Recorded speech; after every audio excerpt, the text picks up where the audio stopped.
just going to go off the cuff. To touch on this alliance, I think that now we all have a platform. I'm a farmer. Let's get it back to when I was younger.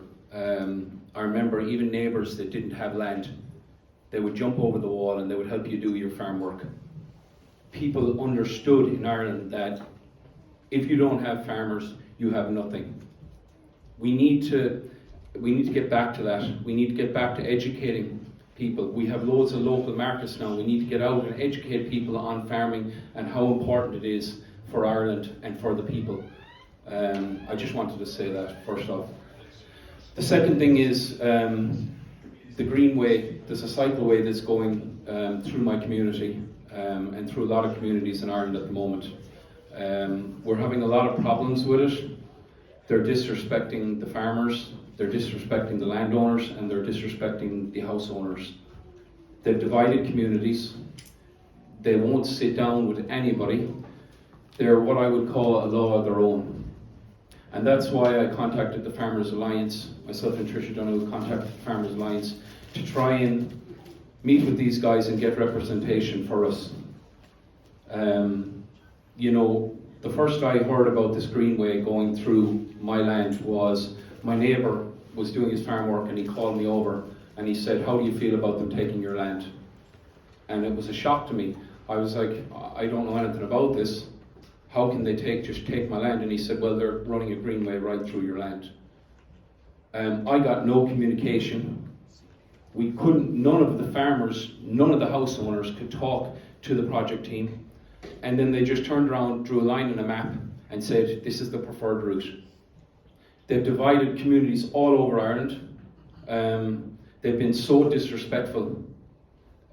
The first thing I saw was, in my case, I saw guys in suits looking in over my farm wall, pointing fingers at what they were going to do with this Greenway and how they were going to manipulate it on my land and other farmers' land without even consulting me. So I'm standing there looking at them pointing at my land.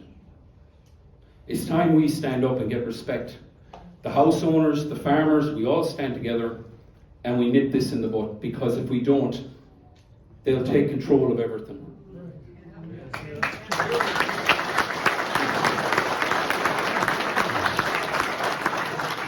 To give you an example, my farmland is on sackland. So my ancestors, all of my family, all the farmers that live around me, we all had to abide by rules. Strict wildlife sackland rules. If you don't abide by those rules, you lose all of your grants.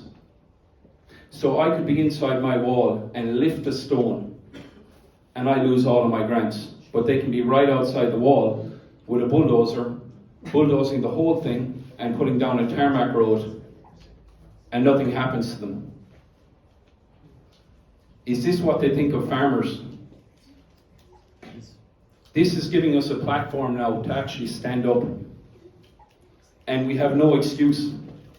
We need to act on this now, and we need to get together. If we leave this room today, we need to tell everybody we can about this and get a movement together. They need to put some respect on farmers and their lands. A short note about house owners.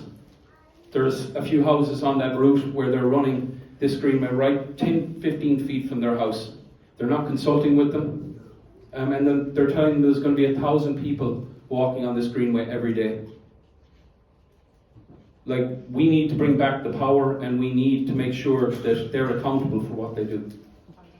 On that note, guys, thanks everybody for listening to me.